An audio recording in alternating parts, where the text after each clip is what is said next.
हमारे साथ कांग्रेस के वरिष्ठ नेता आचार्य प्रमोद कशनम साहब भी जुड़ गए। आचार्य जी, आपका बहुत बहुत स्वागत है।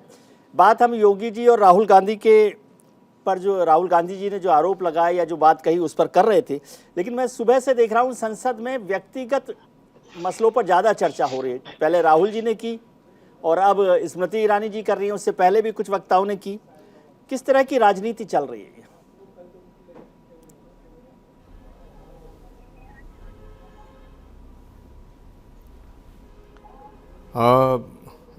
देखिए विजय जी, जो भारतीय लोकतंत्र में जो वर्तमान राजनीतिक परिदृश्य है उस पर अगर हम दृष्टि डालें तो मुद्दे गौड़ हो गए हैं और जिन बातों पर राजनीति होनी चाहिए वो होती नहीं है।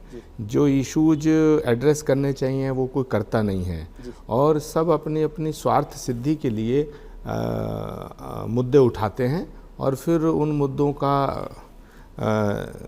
जनगण मन हो जाता है जी।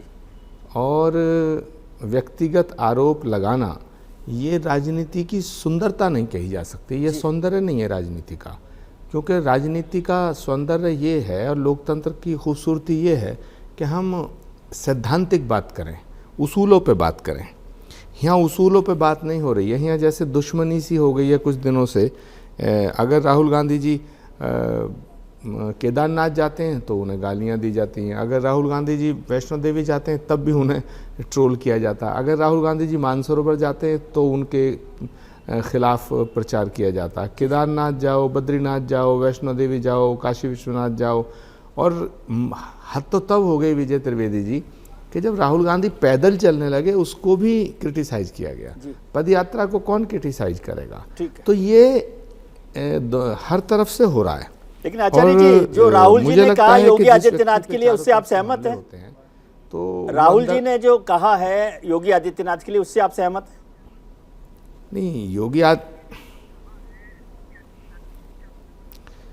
योगी आदित्यनाथ जी के लिए राहुल जी ने कहा क्या है जी, और कब कहा है जी? पार्लियामेंट में तो कुछ नहीं कहा जी। जो बाहर कहा है वो ठीक है।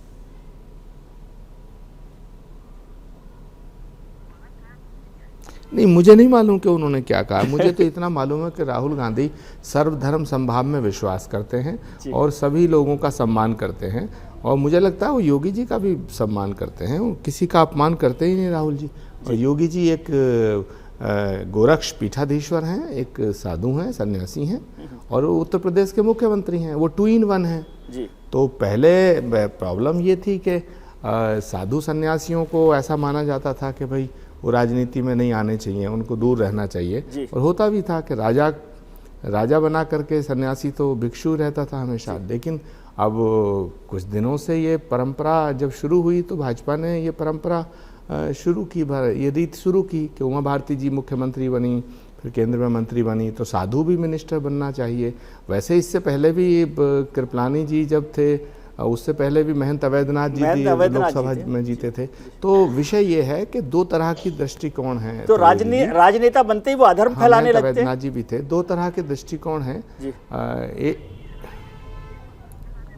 नहीं, 2 तरह दृष्टिकोण है। एक दृष्टिकोण ये है कि साधु सन्यासियों को राजनीति से दूर रहना चाहिए, लेकिन साधु सन्यासियों का दृष्टिकोण ये है कि राष्ट्र और राजनीति एक है।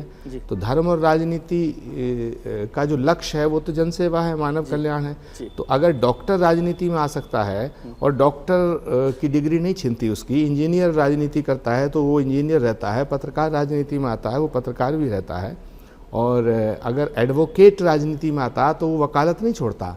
तो फिर साधु सन्यासी अगर राजनीति में आ जाए तो इसमें कौन सा पहाड़ टूट जाएगा? तो मैं समझता हूँ कि सब पूरे विपक्ष को भी ये समझना चाहिए, पूरे देश को समझना चाहिए कि साधु भी भारत का नागरिक है। साधु होने का मतलब ये नहीं है कि उससे सभी कुछ छीन लो। साधु को जब व्यक्ति को वैराग्य आता है वो अपनी मर्जी से सब कुछ छोड़ता है। लेकिन एक व्यक्ति अगर साधु होने के बाद राष्ट्रीय मुद्दों पे अपना विचार व्यक्त करना चाहता है, अपनी सेवाएं देना चाहता है, तो उससे वैमनस्य नहीं होना चाहिए। अगर मैं आज योगी आदित्यनाथ जी पे सवाल उठाऊंगा तो कल को कोई मुझ पे भी उठाएगा, मैं भी कल की इसीलिए हम समझ रहे।